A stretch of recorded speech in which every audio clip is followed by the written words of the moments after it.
இயேசு கிறிஸ்துவின் நாமத்தில் உங்கள் அனைவரையும் அன்போடு கூட வாழ்த்துகிறேன். இன்றைக்கு நாம் தியானிக்க போகிற தலைப்பு தேவனுடைய நன்மையும் இரக்கமும். God's goodness and mercy. வசனம் சங்கீதம் 107:1-2. கர்த்தரை துதியுங்கள், அவர் நல்லவர், அவர் கிருபை என்றும் உள்ளது. கர்த்தரால் சத்துருவின் கைக்கு நீங்களாக்கி மீட்கப்பட்டு. இங்கே பார்த்தீங்கன்னா ஒரு மொழியக்கத்தில் கர்த்தருக்கு நன்றி செலுத்துங்கள், ஏனெனில் அவர் நல்லவர், அவருடைய இரக்கமும் பேரன்பும் என்றென்றைக்கும் நிலைத்திருக்கிறது. கர்த்தரால் மீட்கப்பட்டவர்கள் அவ்வாறு சொல்லட்டும், அவர் அவர்களை பகைவனின் கையிலிருந்து விடுவித்தார். பாருங்க, நாம் தேவனுடைய நன்மையும் இரக்கத்தையும் பற்றி சிந்திக்கும் பொழுது பாவிகளாகிய கிறிஸ்தவர்களாகிய நம்முடைய பாவங்களை மன்னிப்பதிலும் உள்ள அவருடைய நன்மையும் இரக்கத்தையும் பற்றி நம்ம சாதாரணமாக நினைக்கிறோம். ஆனால் தேவனுடைய நன்மை இரக்கமும் மேலானது. பாருங்க, வேதாகமத்தில் 4 சுவிசேஷத்தில் நம்ம பல முறை பார்க்க முடியும். இந்த வியாதிஸ்தர்கள் இயேசுவை பார்த்து எங்கள் மேல் இரக்கமாயிரும் அப்படின்னு சொல்லியிருக்கிறாங்க.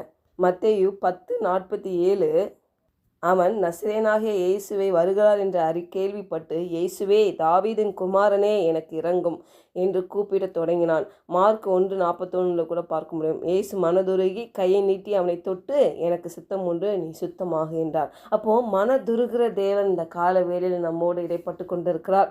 மத்தேயு 14:14 பாருங்கள். இயேசு வந்து திரளான ஜனங்களை கண்டு அவர்கள் மேல் மனதுருகி அவர்களில் வியாதிஸ்தர்களாய் இருந்தவர்களை சொஸ்தமாக்கினார். மத்தேயு 20:34 இயேசு மனதுருகி அவர்கள் கண்களை தொட்டார், உடனே அவர்கள் பார்வை அடைந்து அவருக்கு பின் சென்றார்கள். அப்போது இந்த மனதுருகிற தேவன் நம்மோடு கூட இருக்கிறார்.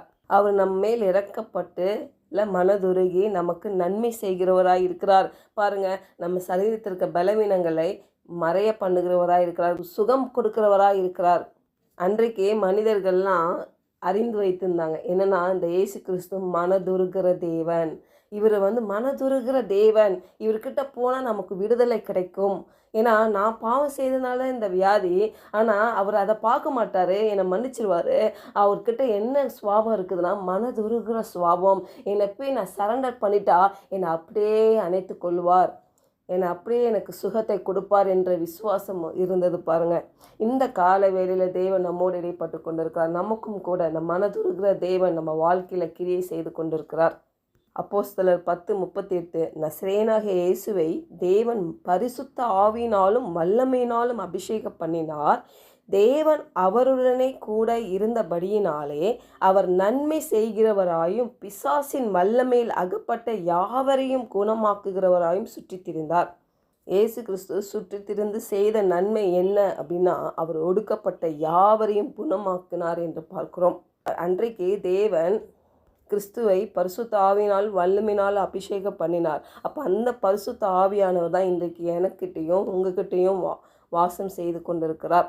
அந்த பரிசுத்த ஆவியானவர் பாருங்கள், நன்மை செய்கிறவராயும் பிசாசின் வல்லமையில் அகப்பட்ட யாவரையும் குணமாக்குகிறவராயும் நம்ம இருதயத்தில் இருக்கிறார். பாருங்க, அப்போ நம்ம வாழ்க்கையில் நம்ம சரீரத்தில் எந்த பிரச்சனைகள், வியாதிகள், வலிகள், வேதனைகள் நம்ம வாழ்க்கையில் பிசாசின் போராட்டங்கள் குடும்பத்தில் பிரச்சனைகள், போராட்டங்கள் வரும் பொழுது பாருங்கள், நமக்குள்ள பரிசுத்த ஆவியானவராக இருக்கிறார். அவர் சுற்றி திரிந்து நம்மளை விடுதலை ஆக்குறவர் நம்ம கூட இருக்கிறார். நான் சந்திக்கிற எல்லா காரியங்களிலிருந்து எனக்கு ஒரு விடுதலை உண்டாயிற்று என்று விசுவாசிக்க வேண்டும். பாருங்கள், உள்ளே இருக்கிற ஆவியானவரை என்ன பண்ணணும், கேட்கணும். ஆண்டவரே, நான் என்ன செய்யணும்ப்பா, ஆண்டவரே என்ன பண்ணணும், அத்தாரிட்டி எனக்கு கொடுத்துருக்கீங்க, அதை எப்படி யூஸ் பண்ணணும், ஆண்டவரே இந்த பிரச்சனை போராட்டத்தில் நான் எப்படி ஹேண்டில் பண்ணணும், அந்த தெய்வீக ஞானத்தினால் என்னை நிரப்புங்க சுவாமி.